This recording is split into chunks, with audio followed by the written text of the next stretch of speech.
This is Mike Roth. Welcome to the Open Forum in the Villages podcast. In this show, we're going to talk to leaders in the community, leaders of clubs, and interesting folks who live here in the Villages to give a perspective of what's happening here in the Villages and information that I think all villagers should have. We hope to add a new episode most Fridays at 9 o'clock. This is Mike Roth on Open Forum in the Villages. I'm here today with Matt Moreman, who is the owner and president of the Obsessed Garage. Thanks for joining us on Open Forum, Matt. Hey, Mike, how's it going? Before we get started, I always like to start the show with a joke. This is for grandson Evan. Matt, what did the fisherman say to the magician? I'm never good at these. You're going to have to tell me. Pick a card, any card. Okay, so Matt, why don't you take a moment and tell our listeners about your history and how you got to start the Obsessed Garage. Well, how much do you want, the 5-minute version or the 50-minute version? I can do. No, we only have 30 minutes for the whole show maximum. So let's go with the 5-minute version. I'll give you the 2-minute then. So 2014, I was at Merrill Lynch as a financial advisor here in the Villages. I was the director, the resident or the manager of the office there, and had a bunch of clients. And I had my first bout with obsessive compulsive disorder. Was formally diagnosed. Me and a therapist came to the conclusion that I needed to make some friends. So I started a YouTube channel. I set up my camera, started talking to it, and fell in love with the camera. It was a way for me to get out of my own head and share my life and experiences with others. I started by washing my car on camera. Then it turned into building my garage on camera, turned into then me building different packages and systems to support the garage. And now today we have 30 employees. We're behind the racetrack gas station on 441 in Lady Lake. We have 29 employees and we ship products all over the world. We're about to open our Canadian distribution facility. I no longer work for Merrill Lynch because that became such an inconvenience to me messing around in the garage. And so now I find products from all over the world and teach people all over the world how to care for their car in their garage. And so that's the 2-minute version of my background and my story. And I first heard about you, Matt, because you were picking the very best product in each product category for cars or garages. It started with a car wash. Why don't you tell our listeners how you picked the very best car wash? So when I was at Merrill Lynch, I had a pretty successful career, and so I had a few extra bucks where I could buy lots of different things and try them out. And because of my tendency toward obsessiveness, I would buy every soap, not just a soap. I'd try to buy every soap I could find on the internet. And so I eventually found one that I liked the most. And so the buying of lots of soap and trying of lots of soap gave me lots of experience on what the soap should do. And of course, I had my own ideas and experiences on how it should work and how it should act. And so I'm searching the world. Right now, we use a soap from Germany, from a company called Koch Chemie, which I'm sure many of you have never heard of. Never heard of it. It's a German soap manufacturer. We import it. And in fact, they didn't make a gallon jug. They only made a 32 ounce or a 1 liter in the metric standard. So we bring I convinced them to bring 5-liter jugs over here, and we sell one soap, not 10, not 20, one. Because I only use one. And same thing with the mitt, and the same thing with the towel, and the same thing with the drying aid, the aid that we use to help dry the car. So I'm looking for the best product for each job, and that's where we've kind of cut our teeth. So I'm not retailing. It's a curation or curative retailing, if that's even a word, where I'm looking for the best product per category. So what were the criteria that you used to detect what the best car wash soap was or is? A lot of it's preference, right? You like the soap to do certain things. The first thing I want is pH neutral. I don't want the soap attacking my protective layer, my wax or sealant or now coating. So I want the soap to be neutral. I also want the soap to be neutral because it will neutralize any hard water, any mineral content in the water. So the pH, a pH of 7 or somewhere around there, will help to neutralize any chance of water spotting if it should dry on the surface. That's what I'm looking for. I'm looking for it to foam up well because we're going to put it in a foam cannon and spray the car down. But I also want it to work well in the bucket. So I want it to foam up and be slick when you put it in your bucket. So that's interesting. You're using the same soap in the foam cannon that you're using right in a bucket with a sponge or a mitt? 2 buckets, one for rinsing, one for washing. So you would dunk your dirty sponge into the rinse bucket, then dunk it into the soap bucket, and the car already has soap on it, which helps add some extra lubrication. But what I'm not looking for in a soap, I'm not looking for it to do a whole lot of work. I'm looking for it to be very slick and lubricative. I don't want to scratch the surface. I'm not asking the soap to clean the surface. That's what my sponge does. That's what the water rinsing off does. I just want the soap to be super slick and not aid in any kind of scratching. So the soap doesn't lift the dirt off the car. The soap will encapsulate the dirt, but it will not lift. Correct. In order to lift the dirt, you need something that's either acidic or basic. So you would need something that is higher alkalinity. Generally, you'd use a higher alkaline soap. But if you're using a higher alkalinity, you're attacking the surface. You're attacking the dirt and the surface. We don't want to do that in my estimation, the way I wash a car.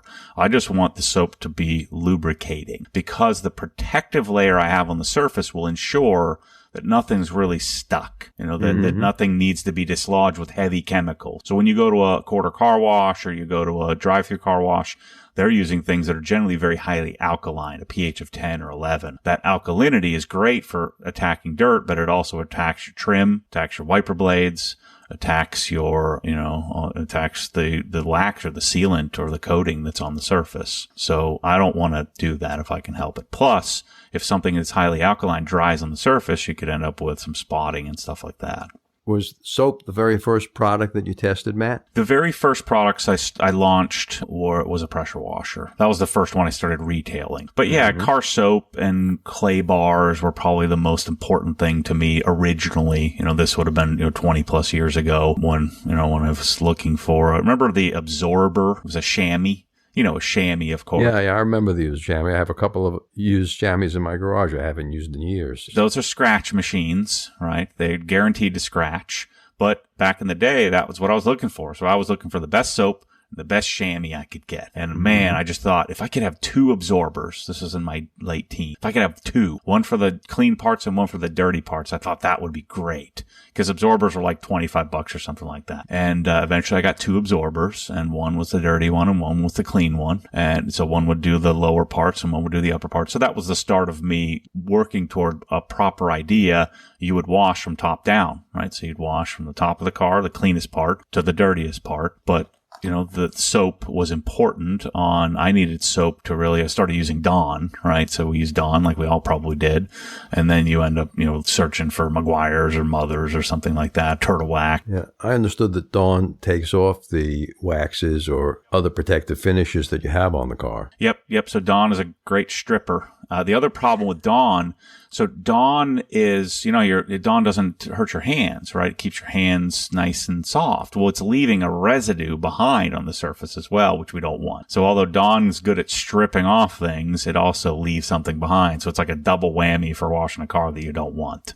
One of my favorite problems is getting the glass to look good so that it's clean, and if the glass isn't cleaned correctly, the windshield wipers don't work right because they need a certain amount of friction. Is there a special product that you've tested and evaluated for windshields? Share you my secret tips here on this. Secret tips on glass, yes. Yeah, so there's exterior tips and then there's interior, right? So let's talk interior first. First and foremost, when your windows fog up, the reason for that is, like, if they fog and take a long time to defog, it's because they're dirty inside. You don't want any anti-fog. You don't want any special Armor All product. You don't want anything. You don't want anything on the surface. You want it totally clean. It doesn't matter if it's tinted or not. Same thing. The tint should be treated just like glass. So you want waffle weave towel. You want a invisible glass reach and clean tool. It's that little triangle on a stick. Oh, yeah. I think everyone who cares has one of those or 2. So you got the triangle on a stick, not the duster for the exterior of the car. Those are a no-go. But for the glass, you want the invisible glass reach and clean tool, which has a little microfiber that goes on the end of it. soak the window down with invisible glass. Invisible glass is basically an isopropyl alcohol cleaner. So there's nothing else. I've found nothing else that's as good. You can get this anywhere. Home Depot, Publix, any grocery store. You can get invisible glass. It's like $6 for a 32-ounce bottle. Super cheap. It's the best glass cleaner on the planet. You can use either the aerosol or the regular. I like the regular spray bottle, but you could use the aerosol. Aerosol is just harder to control. And I soak down the windshield, spray it directly on the windshield.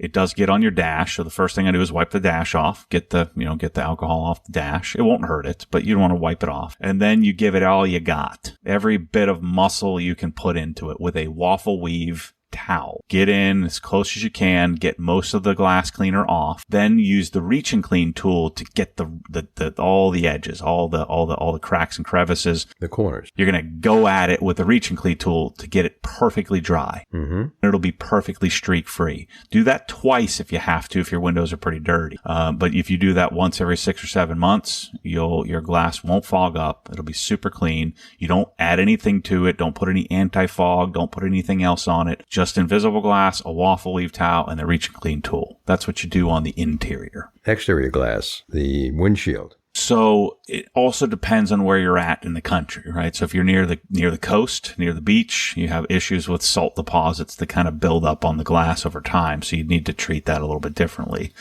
But if you really want to do it right, you can do this by hand. It's a lot easier with a machine, but you want to polish the glass.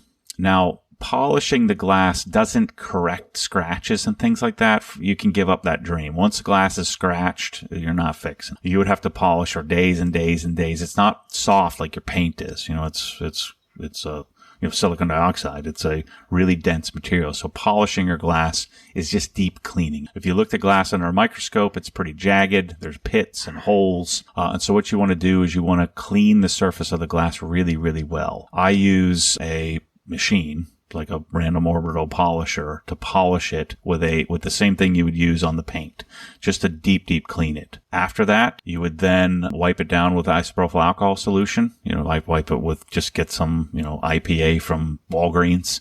Isopropyl alcohol. They actually sell it in Walgreens in a little spray bottle. Spray it, get it totally perfectly clean. And then, believe it or not, something like Rain-X can work really well. I bring a product over from Romania called Wolf's Glass Sealant. It's a nano glass sealant. So Rain-X will work well. The only thing I would suggest, if you're going to use Rain-X, make sure you're using it like every month or two. Because when Rain-X fails, it smears and makes a huge mess. But you treat the surface of the windshield, and you treat the exterior, make sure it's deep cleaned before you put a new application of Rain-X on it.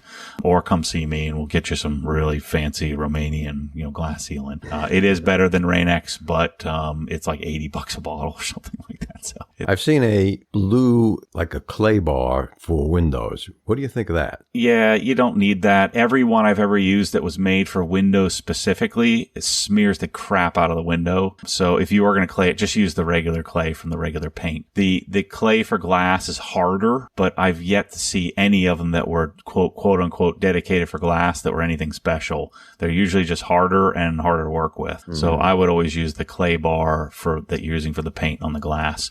You'll find that the one for the glass ends up leaving all kinds of smears that you have to try to get off, which are annoying. Can agree with that. I've tried it and used it. But the advantage I found, it got the perfect coefficient of friction, so the windshield wipers worked perfectly afterwards. If you use the right sealant on the glass, and you can wax your glass if you have like wax that you're using, carnauba wax, you just don't know how your wipers are going to react. And so some products will judder or they hang up. Some products don't. And the only way to do that is through trial and error. And that's why a lot of people buy stuff from me, because they don't want to go through that whole trial and error process. So right. All the other glass, I actually put the same thing I put on my paint that I put on the side windows, the mirrors, the rear window, the sunroof glass.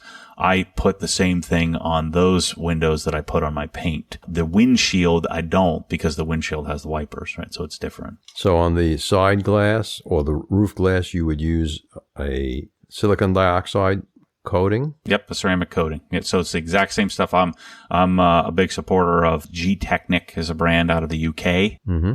Insane amounts of testing. It's my favorite coating, especially in Florida, where we don't have salt and snow and stuff like that. G-Technic Crystal Serum Light and anybody can buy it, and I could teach you how to put it on in 5 seconds. It's wipe on, wipe off. How expensive is it? I think it's like $50 a bottle, and the one bottle will do your whole car and then some. Have you ever tested any of the cheap ceramic coatings from Amazon? Yeah, they're junk. You don't want to do that. Like Avalon King, or, some of them, they're Alibaba coatings. I mean, they're $25. You could spend $50 and get the real deal. It's not like we're talking $500 versus $50. We're talking $50 versus $30. Spend the $20 and get something that actually works. When you were at the All-German Car Show, you had a product there that was like a detail wipe in between washes that you said would raise the dirt off and encapsulate it? Correct, yes. What was that product? So there's a couple of different ways to wash, or more than a couple, but let's just narrow it down to using a soap, using a hose or a pressure washer and a bucket. Right? So in traditional wash with a sponge and a bucket and a bunch of water. The other way to do it is called waterless washing or rinseless washing. And the difference there, the nomenclature is the same thing. Let's just say a rinseless wash means you don't have a hose, but you have a bucket. So there are products, there's really 3 of them on the market that are really good, maybe 4. Ultima has one too. But the one that I had there was from a company called McKee's. And believe it or not, what you do is you take your bucket, you fill it with 2 gallons of water, and you put about an ounce of this product called McKee's in the water. And what that product does is then changes the pH of the water to neutral, and then allows you, when you put it, so you take a couple of microfiber towels, put them in the bucket. When you go to wipe the surface of your paint with that water, with that solution, any sand or dirt or dust or anything on the surface of the paint, as soon as it touches that chemical, the chemical puts a bubble around the sand particle or around the piece of dirt or piece of dust. Mm-hmm. So it encapsulates the dirt, which allows it to basically roll off the paint onto your towel. Then you flip the towel over and you do another little section. You take the towel, you flip it again, you do another little section, you flip it again. If you fold your towel in half once and then in half again, you have 8 sides to work with. And so you could do a whole car with, 6 or 8 towels. You kind of dip a cloth mitt into this 2 gallons of water. Yep. So say a 16-inch by 16-inch towel, throw 8 of them in your bucket with this 2 gallons of water. So they're soaking up the water. And there's only 2 ounces of the chemical. Yeah, 1 ounce. 1 ounce of chemical. It's so hard to comprehend. I got 2 gallons of water and 1 little drop of the stuff. And the stuff, if you put too much in, like you would think, well, more would encapsulate more. Oh, sure. Then it would streak, right? Because then the product would it would be too concentrated. It's hyper concentrated. So this is called rinseless washing. Very, very popular in cold climates where you can't get a pressure washer out or a hose out to wash during the winter months. You can clean your whole car. And what a lot of us will do is we'll also put that same product, that same McKee's, in a spray bottle. So I would pre-soak or spray down my panel. Then I have my microfiber towels in the bucket. And then I take the towel and I fold it in eighths and I wipe down small sections at a time, working from the roof all the way down to the bottom, because the bottom would be the dirtiest areas. And you can do a cleaning of your car scratch-free without a hose. You want to talk about the drying aid that we had at All German Car Show? Oh, yes. I've actually used your drying aid and frankly was exceptionally skeptical about it when I bought it. But as soon as I started to use it, I realized this stuff actually works. It does make it kind of emulsified the water so it came off easier. And instead of having to wipe the same area down 2 or 3 times to get all the water off, I only had to wipe it down 1 time. So many of us car washing aficionados, and this started in the car wash world, the professional car wash world, where you go to a quarter coin operated car wash where, you've been to these where they have a big blower, right? You pay the extra 25 cents and it kicks the blower on and you go blow off the car afterwards, right? After you just scratch the crap out of it with the brush, with the soap brush, and then using the harsh chemicals on the car. But, this is how we all kind of figured it out. So it occurred to many of us and there's a company called Metrovac that makes something called the Master Blaster, which is basically a reverse vacuum. It's essentially a leaf blower. Yeah, I've seen that. The big leaf blower that blows the column of air at the car to push the water off. Yep. So those were like as you're driving through, and it's in the automatic car wash, and you're driving through, and the things that whip around and clean the surface. At the end of it, it's like a big line of air that kind of blows the water off. So in car washing in your driveway, the most efficient way to do this is I want to be very gentle. So I would rinse the car, foam the car, wash it with my 2 buckets and my pad. Then I rinse the soap off, and then I want to blow dry the car, right? So I blow dry it off. And so for many, many years, I was using a steel leaf blower, the fancy yard equipment, leaf blower, gas leaf blower. Well, now with the advent of great, lithium ion technology and batteries, we can then blow it off with an ego blower is sort of the detailing standard for blowing off your car. So you would blow most of the water off the car with the leaf blower. And then afterward, I want to use something to lubricate the surface and help me dry, hence the name drying aid. And so I spent all this time prior to this washing to put a ceramic coating on the car, or a wax or a sealant on the car. I want to top that with something that helps it shine and helps it last longer, but I also want something to lubricate the surface. So I'm using my microfiber towels to get the remaining bit of water that's left over. I need something to help dry. So we use a drying aid. The drying aid is slicker, so it helps with lubrication. It leaves a nice finish behind, and also helps the water as well, helps sort of reject water off the surface so you can dry a little bit easier. So it does 3 things for you. And so it aids you in that process of getting your car complete. Matt, there are a lot of products in the marketplace like Prodaxa and F11 that purport to do some of the same things. What's wrong with those products? They're generally selling you colored water in a bottle, right? Or they're selling you something like, think about Flex Seal. What is Flex Seal? It's rubberized undercoating, right? It's tape. Yeah, it's black duct tape, right? It's either duct tape or their original product was rubberized undercoating. Mm-hmm. Rubberized undercoating costs in a spray bottle costs like 99 cents. So they took it and made it $3 and then had Billy Mays or whoever, sell the stuff. So F11, all these companies you see that are Facebook marketed or you see, commonly they're just selling you some product that already exists, that's cheap, that's available at Walmart already, and they're purporting great results that are better than you could possibly imagine. You've even seen some where they light the paint on fire and do all this kind of nonsense, and it is a bunch of nonsense. There's no free lunch in this game. So F11 is garbage. You're wasting your money on it. It used to be cheap. Now it's really expensive. It's a bunch of nonsense.